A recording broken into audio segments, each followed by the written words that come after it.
তাহলে কালকে এই চ্যাপ্টারটা কমপ্লিট করেছিলাম তো আমরা। পেন আছে? নাও। না না স্যার, এটা তো আপনার পেন। আরে রাখো না। সো এই চ্যাপ্টারটা যখন কমপ্লিট হয়ে গেছে, নেক্সট উইক এটা আমি এক্সাম নেব। মাম্পি, তোমার ধ্যান কোথায়? এখানে আমি একটা সিরিয়াস আলোচনা করছি তো। নিজের মনটাকে শক্ত করে ধরো আর এইখানে লাগাও, বুঝতে পেরেছো? এই চ্যাপ্টারটা প্রচুর ইম্পর্টেন্ট হবে।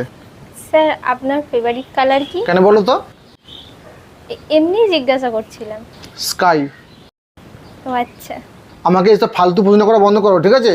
আর নিজে পড়াশোনায় মনোযোগ দাও। আর তোমার ফেভারিট কালার কি? ব্লু। ঠিক আছে, পড়াশোনায় মনোযোগ দাও।